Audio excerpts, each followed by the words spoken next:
লোকটা ডান হাতে কিতাব আমলনামা পাওয়ার পরে এত বেশি খুশি হবে, সর্বপ্রথম চলে যাবে তারা হাল পরিবারের কাছে। মানুষ ম্যাট্রিক পরীক্ষায় পাশ করলে সার্টিফিকেট যেমন দেখায় মাকে, বাবাকে, ভাইকে, লোকটাও দৌড়িয়ে দৌড়িয়ে তার নিজের আত্মীয় স্বজনের কাছে প্রথমে যাবে, বলবে দেখো কত সুন্দর আমলনামা আমার, আমি এই এই কাজগুলো করেছি। আল্লাহ পাক যেন আমাদেরকেও এরকম একটা কিছু দান করেন, বলেন আমিন। ফাম্মা মান উতিয়া কিতাবাহু বিয়ামিনিহি ফায়াকুলু হাউমুকরাউ কিতাবিয়া। সূরা হাক্কাদের 19 নম্বর আয়াতে আছে, লোকটাকে আমলনামা দেওয়ার সঙ্গে সঙ্গে লোকটা পড়বে আর মানুষকে দেখাবে যে এই দেখো আমার আমলনামাটা একটু পড়ে দেখো। আমার তো এখান থেকে একটা শিক্ষা অলরেডি পেয়ে গেছি, জীবনটা এখন থেকে এমন ভাবে গঠন করা দরকার, কিয়ামতের দিন যেন আমি নিজে আমলনামাটা পড়তে পারি, মানুষকে দিয়ে পড়াতে পারি। ফায়াকুলু হাউমুকরাউ কিতাবিয়া, মানুষকে বলবে যে দেখো একটু পড়ে কেমন কেমন করেছি আমি। ইন্নী যানানতু আন্নী মুলাকিন হিসাবিয়া, অবশ্যই আমি বিশ্বাস করতাম যে আমার হিসাব একদিন হবে। ফাহুয়া ফি ঈশাতির রাদিয়া, তাকে আল্লাহ একটা সন্তোষজনক জীবন দান করবেন। ফি জান্নাতিন আলিয়া, রব্বুল আলামিন বলেন সুউচ্চ জান্নাত তার জন্য নির্ধারিত থাকবে। উতুফুহা দানিয়া, শুধু এতটুকুই না যে জান্নাতের ভেতরে প্রবেশ করাবো, ফলগুলো এসে মুখের কাছে ঝুলে থাকবে।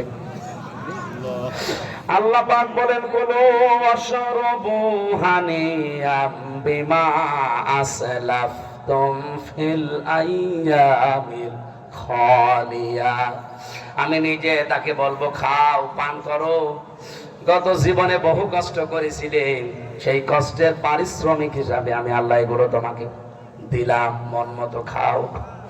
ওয়াম্মা মান উতিয়া কিতাবাহু বিশিমালিহি ফায়াকুলু ইয়া লাইতানি লাম উতা কিতাবিয়া, যে মানুষের আমলনামা বাম হাতে দেওয়া হবে, আল্লাহ যদি এতটুকু বলতেন যে বাম হাতে দেওয়া হবে, সত্যি আমি কিছু মনেই করতাম না যে বাম হাতে দিক। কিন্তু এই যে শব্দটা দেখেছেন বিশিমালিহি, শুধু এতটুকুই শেষ করলে হয় না, এই সূরার ভেতরে আল্লাহ দিয়েছেন ওয়া আম্মা মান উতিয়া কিতাবাহু ওয়ারা যহরিহি ফাসাউফা ইয়াদউ সুবুরা ওয়া ইয়াসলা সাঈরা। তাফসীরের ভেতরে দেখেছি মুফাসসির লিখেছেন এই বুকের ভেতরে আল্লাহ ফাঁকা করবে, হাতটা বুক দিয়ে ঢোকাবে, পেছন দিয়ে বের করবে। কিতাব যেটা আপনার জীবনের এই আমলনামাটা হাতের উপরে দিয়ে সামনে দিয়ে ফেরেশতারা টান দেবে, বুকের ভেতরে হাত প্রবেশ করে আছে পেছনে, ওখানে তো হাতে কিতাব বের হতে চাইবে না, ফেরেশতা ধরে এমন টান দেবে ভেতরে যা আছে সব কিছু ভেঙে চুরি চলে আসবে। লোকটা যন্ত্রণা সহ্য করতে না পেরে বলবে আমি মৃত্যু চাই। ফাসাউফা ইয়াদউ সুবুরা, সে মৃত্যু কামনা করবে খুব তাড়াতাড়ি। ওয়ায়াসলা সাঈরা, জাহান্নামের আগুনের ভেতরে তাকে প্রবেশ করানো হবে। রব্বুল আলামিন বলেন লোকটা আমলনামা হাতে পেয়ে আরো কি বলবে জানো? বলবে এটা যদি আমাকে না দেওয়া হতো আজকে আমার জন্য ভালো হতো। এরপরে আছে ওয়ালা মাদিরি মা হিসাবিয়া ইয়া লাইতাহা কানাতিল কাদিয়া, আজ যদি আমাকে এই হিসাব নিকাশের মুখোমুখি করা না হতো, আমার এই মৃত্যুটাই যদি শেষ হয়ে যেত তাহলে কতই না ভালো হতো। হালাকানি সুলতানিয়া মাগনা হান্নি মালিয়া, বহু সম্পদ উপার্জন করেছিলাম দুনিয়ায়, একটা আমার আজকে কাজে আসলো না।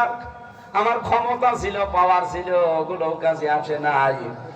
রব্বুল আলামিন এত রেগে যাবেন, ফেরেশতাদেরকে বলবেন ধর, খুযুহু ফাগুল্লুহু সুম্মাল জাহিমা সাল্লু,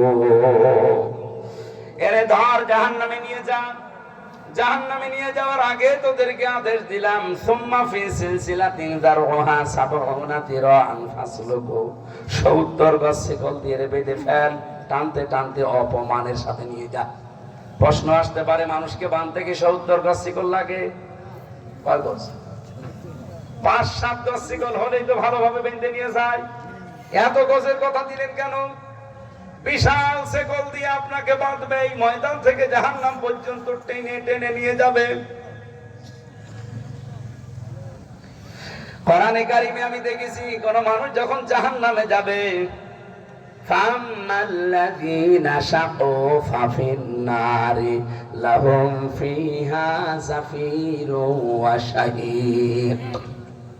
সূরা হুদের ভেতরে আছে 106 নম্বর আয়াতে, 105 নম্বর আয়াতে আছে, কোন মানুষ যদি হতভাগা হয়, যারা বাম হাতে আমলনামাটা দেওয়া হয়েছে, এই লোকটা হতভাগা, এই লোকটাকে আমলনামা দেওয়ার সঙ্গে সঙ্গে হতভাগা মানুষটা জাহান্নামের আগুনে যে চিৎকার করবে আর আর্তনাদ করবে, খালিদিনা ফিহা, চিরকাল থাকা লাগবে।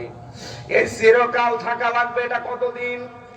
আজ বহু মানুষ এই ধান্দায় আছে, যা করে করে কালেমা একদিন পড়েছি জান্নাত যাবই। আরে ভাই, কালেমা পড়লে জান্নাত আপনি যাবেন, এটা আমিও বলি, কিন্তু কালেমা তো টিকিয়ে রাখা লাগবে। কালেমা পড়ার পরে কোন মানুষ যদি বলে শরিয়া আইন আমি মানি না, আমি মদিনার ইসলাম চাই, অথচ মদিনার ইসলাম তার 3.5 হাত বডির ভেতরেই নেই, ওর কথার সাথে তো কাজেরই মিল নেই, অথচ কালেমা পড়লে 3টা হক তার উপরে এসে যায়, ইকরার বিল লিসান, তাসদিক বিল জিনান, আমল বিল আরকান, একটাও নেই। তো ওই কালেমা আপনাকে জান্নাতে নিয়ে যাবে কি করে? এই জন্য আল্লাহ খালিদিনা ফিহা দিয়েছেন, মা দামাতিস সামাওয়াত ওয়াল আরদ, এটা একটা ফ্রেজ, আরবিতে একটা ফ্রেজ, এটা এর বাংলা অর্থ হচ্ছে আসমান জমিন যতদিন স্থায়ী হয়। কতদিন? এটা কেউ জানে না, ইল্লা মাশা রব্বুক, তোমার রব যতদিন চায় ততদিন তোমাকে জাহান্নামে থাকা লাগবে। ইন্না রাব্বাকা ফাআলুল লিমা ইউরিদ, হ্যাঁ, যদি তোমার রব কিছু চায় সেটা ভিন্ন কথা, উনি যা ইচ্ছা তাই করতে পারেন। এই আয়াতগুলোর বিশ্লেষণ করে আমার এই মাথার ভেতরে একটা চিন্তা এসেছে, যারা এই ধান্দায় আজকে বসে আছেন যে যা করি করি, কালেমা তো একদিন পড়েছি, জান্নাত আমি যাবই, জাহান্নামে কিছুদিন থাকলেও নাই, কয়েক বছর, এরপরে চলে আসবো। আপনি কি জানেন এই ধারণা কার? এই ধারণা ইহুদি আর খ্রিস্টানদের। কোরআনে 2 জায়গায় আল্লাহ দিয়েছেন, সূরা বাকারায় একবার, সূরা আলে ইমরানে একবার, ফাকালু লান তামাসসানান নারু ইল্লা আইয়ামাম মা'দুদাত। রব্বুল আলামিন বলেন, ইহুদি আর খ্রিস্টানরা এই কথা বলতো যে আল্লাহ জাহান্নামে দেবে না, যদিও দেয় বেশি দিন রাখবে না, কয়েকদিন পরেই বের করে দেবে। আল্লাহ এতটুকু বলেন নাই, যালিকা বিআন্নাহুম, যালিকা ওয়া গাররাহুম ফি দীনিহিম মা কানু ইফতারুন। এটা সূরা আলে ইমরানের শেষের দিকে আছে, এই আয়াতের শেষ 3 নাম্বার পারা 12 নাম্বার পৃষ্ঠা 4 নাম্বার লাইনে পাবেন, ওয়া গাররাহুম ফি দীনিহিম মা কানু ইফতারুন। তারা যে ধর্মীয় বিশ্বাস নিয়ে আছে, এটা তাদেরকে ধোঁকায় ফেলে রেখেছে। এই যে ধারণাটা, এটা খ্রিস্টানদের। আপনি যদি এই ধারণায় থাকেন, তাহলে পরের আয়াতটা আপনি কি করবেন? 7 নাম্বার আয়াতে ভালো করে শুনেন, ওয়াম্মাল্লাযীনা সুইদু ফাফিল জান্নাহ, কোন মানুষ যদি সৌভাগ্যশালী হয়ে আল্লাহর কাছে আসে, আগেরটা বললাম দুর্ভাগা, আর এটা হচ্ছে সৌভাগ্যশালী হয়ে আসে, তাহলে আল্লাহ তাকে দেবে জান্নাতে। কতদিন থাকবে? খালিদিনা ফিহা, চিরকাল। এই চিরকাল কতদিন? মা দামাতিস সামাওয়াত ওয়াল আরদ, আসমান জমিন যতদিন স্থায়ী থাকে। আগেরটা শুনলেন কি? আসমান জমিন যতদিন স্থায়ী থাকে ততদিন আপনি জাহান্নামে থাকবেন। এখন প্রশ্ন আসতে পারে, আসমান জমিনের তো শেষ আছে, সুতরাং জাহান্নামে থাকারও শেষ আছে। আমি মানলাম। পরের আয়াত যদি ওইভাবে আপনাকে ব্যাখ্যা না করতে শুনি, আপনার খবর আছে। আপনি ওইভাবে পরের আয়াতটা ব্যাখ্যা করে বলেন তো, আপনি মিলাতে পারেন কিনা? খালিদিনা ফিহা, চিরকাল আপনি জান্নাতে থাকবেন। কতদিন? মা দামাতিস সামাওয়াতু ওয়াল আরদ, আসমান জমিন যতদিন স্থায়ী হয়। কি এ পর্যন্ত শেষ? না না, আমি সবাইকে এই শব্দটা বোঝাতে পারবো না, যারা একটু মাথা খাটাচ্ছেন তারা বোঝেন। জাহান্নামের ক্ষেত্রে আপনি বললেন যে চিরকাল, চিরকাল বলতে কতদিন? আসমান জমিন যতদিন থাকে। তার মানে আসমান জমিনের যেহেতু একটা শেষ আছে, জাহান্নামে থাকারও একটা বলেন না কেন? এই হিসাবে আমরা আনন্দে আছে যে অসুবিধা নেই, যে কোনো একদিন নাই আসবো।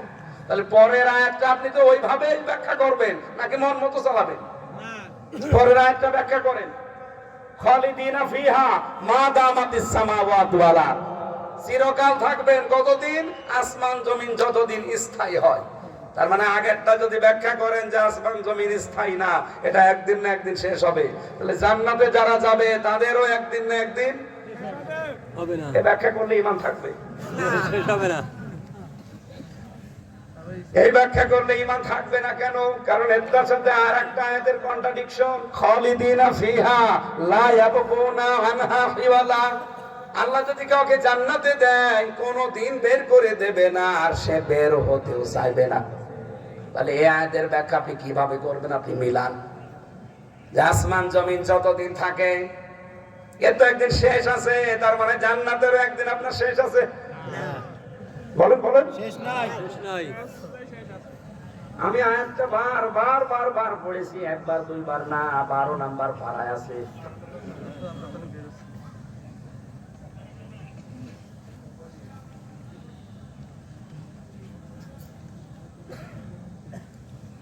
এর এই যে 106 নাম্বার আয়াতে দেখবেন ইল্লা মাশা রাব্বুকা, যদি তোমার রব চায় তবে ভিন্ন কথা। এর পরেরটাও আছে ইল্লা মাশা রাব্বুকা, তোমার রব যদি চায় তবে ভিন্ন কথা। তার মানে জাহান্নাম থেকে আল্লাহ বের করে দেবে, জান্নাত থেকেও বের করে দেবে, একটা অর্থ হইল। আমি আশা করবো সূরা হুদের 106 আর 7, 8 এই আয়াতগুলো বাড়ি যে আরো গবেষণা করেন। আমার তো মাথা ছোট, যাদের বড় বড় মাথা আছে এই যে আমার ভাইয়ের মতো, তারা আর একটু চিন্তা ভাবনা করে। আল্লাহ শেষে দিয়েছেন আতন গায়রা মাজদুজ, চির নিরবিচ্ছিন্ন পুরস্কার তাদের জন্য রব রেডি করে রেখেছে। এই ধান্দায় যারা আছেন তাদেরকে ধান্দাবাজি বন্ধ করার আহ্বান জানাচ্ছি। কালেমা পড়লে আপনি জান্নাত যাবেন, ঠিক আছে, জান্নাতে গেলেও আল্লাহ বের করবে না, জাহান্নামে গেলেও বের করবে না। কাদের? যাদের কালেমা পড়ে কালেমা ঠিক নেই। এই কথা বোঝেন? কালেমা পড়ে কালেমার হক আদায় করে যারা চলতে পারে এদেরকে আল্লাহ জান্নাতে দিলে কোনোদিন বের করে দেবে না।